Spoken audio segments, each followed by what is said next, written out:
All right, I want to switch over to the business model. Okay, so you guys have identified the brand, you've come up with the product, right? So now you're bringing that stuff to life. You've worked on the manufacturing process, which I guess will kind of go parallel to the business model here.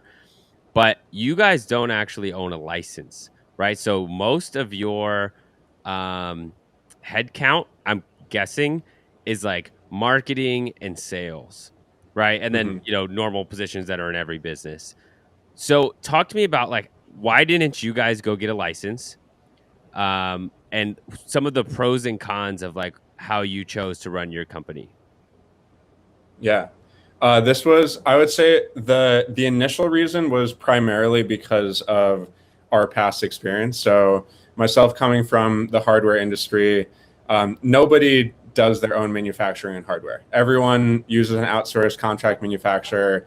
They have their own team internally that, maybe makes the brand. A lot of companies even outsource the brand work, like we talked about earlier. But in more developed industries, and you see this in consumer electronics or CPG or a bunch of other industries, the majority of companies are focusing just on what they're an expert on and then outsourcing the rest of it. And so I had that experience. Libby, coming from Eaze, had the experience of building multiple brands that were done in a similar way. They created the brand and they sold the brand on the Eaze platform, but they worked with someone else to do the other pieces of it. And so with that past experience, and when we were starting Space Coyote, it didn't make sense to us to start a cultivation operation or a manufacturing operation because we're not experts in that, and that's just not where we're going to have a strategic advantage. And so we wanted to focus on what we are really good at, which Libby is incredible on the branding side.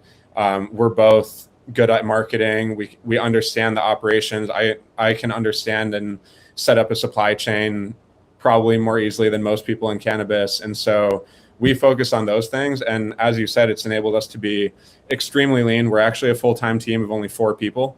And we've built the brand to the point that it is with, we had a couple more employees at one point, but on average 4 to 5 people in our company. And we've been able to stay really lean and just really focused as a result of that. What's interesting, especially coming from Silicon Valley, and I grew up in Silicon Valley. I think there's so much like kudos given to people who grow their company to, 1,000 employees or even just to 200 employees, and there's a lot of yeah, just congratulations unnecessarily for that metric. Where I think it's much more impressive to have a multi-million-dollar business that's profitable with very few people. And then if there's ever an acquisition or some sort of public exit, like an IPO, it's a hell of a lot better if you've got less people. You just have less people on the cap table, and then everybody is like really has this invested ownership stake in the company. Yeah, and I do want to add too that this is only possible because of the quality of the partners that we work with. And so one of the things that Mm-hmm. we've believed in since day one is really collaboration in the industry. And there's so much room for growth in the industry that, like, yes, there is competition between brands, but like we really don't need to be competing against each other. Let's be working with each other. And so like we have two primary partners. One of them is called Possible, another one is called Miss Parker's Flowers. And if it wasn't for those relationships and other relationships like that we formed over time, like we wouldn't be able to do what we do. But we trust those guys. We think that they're incredible. They trust us.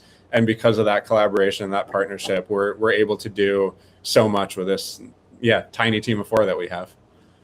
I love that you brought it back to the manufacturers and partnering there because when Lulu and I started Revel 5 years ago, one of our problems was everybody is out for each other's necks. Like we choose Mm-hmm. collaboration. Like I want to be around people I want to work with, which Yeah. Yeah. means, as you guys know, in cannabis, there's a bunch of assholes. So you got to like choose properly. But like if you come with the good energy and you do your part and set your intention to be collaborative, I think it just opens up a world of like people that have been keeping everything so tight and close to themselves. Like I know people that are in communities that want to get into the cannabis industry that are extremely knowledgeable that choose not to share it because like, well, I wouldn't want a license.